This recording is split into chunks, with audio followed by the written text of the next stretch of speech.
தாய் தமிழ் உறவுகளுக்கு வணக்கம். பறையர்களை உதாசீனப்படுத்தும் முதலமைச்சர். பறையர்களை உதாசீனப்படுத்தும் முதலமைச்சர் என்ற தலைப்பில் இந்த காணொளியை காண்கிறோம்.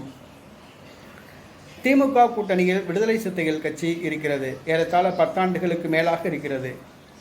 வேறு வழியில்லாமல் போக்கிடம் இல்லாமல் தன்னுடைய கூட்டணியில் இருப்பதாக முதலமைச்சர் கருதி வருகிறார்.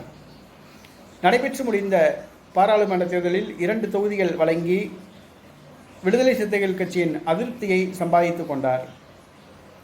மேலும் விடுதலை சிறுத்தைகள் கட்சி வேட்பாளருக்கு திமுக கட்சியை சார்ந்தவர்கள் சரியாக வேலை பார்க்கவில்லை. குறைவான வாக்குகள் வித்தியாசத்தில் தான் அவர்கள் வெற்றி பெற்றார்கள்.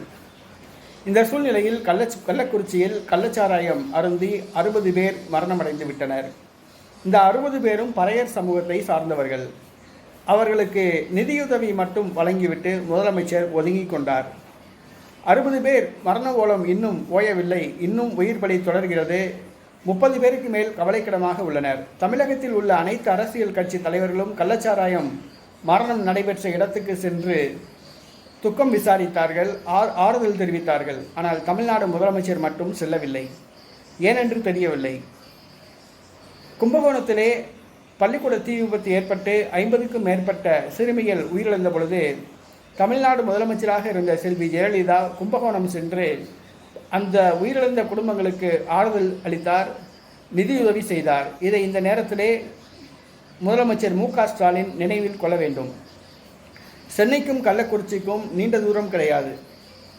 இந்தியா கூட்டணி கூட்டங்களுக்கு பீகார், பெங்களூர், டெல்லி பறந்து செல்கிற மு.க.ஸ்டாலின் தன்னுடைய சொந்த மாநிலத்தில் ஒரே நாளில் 60 பேர் இறந்துள்ளனர் கள்ளச்சாராயம் அருந்தி.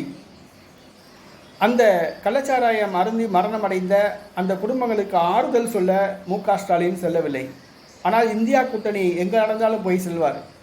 பீகார் தலைநகர் பாட்னா, பெங்களூர், டெல்லி, மேற்கு வங்காளம், கொல்கத்தா எங்கே நடந்தாலும் போய் கலந்துக்கிடுவார். ஆனால் சொந்த மாநிலத்தில் 60 பேர் இறந்துருக்காங்க. இன்றைக்கி போய் அவர் துக்கம் கூட விசாரிக்கலை. கடைசியில் விசாரித்து பார்த்தா காரணம் என்னன்னு சொல்லி கேட்டிங்கன்னா, செத்தவங்க பறையர் சமூகத்தை சார்ந்தவர்கள். பறையர் சமூகத்தை சார்ந்தவர்கள் அப்படிங்கிற ஒரு இலக்காரத்தில் தான் இன்றைக்கி தமிழ்நாடு முதலமைச்சர் உதாசீனப்படுத்தியிருக்கார். அவர் போய் 60 பேர் இறந்த 5 நாள் ஆச்சு. இன்றைக்கி போய் என்னன்னு கூட எட்டி பார்க்கல. இதுதான் தமிழ்நாடு முதலமைச்சர். இவருடைய பதவிக்கு இதுதான் அழகா? ஒரு தீண்டாமை என்பது ஒரு பாவச் செயல், தீண்டாமை ஒரு பெருங்குற்றம் அப்படின்னு சொல்லி மகாத்மா காந்தி சொல்கிறாரு.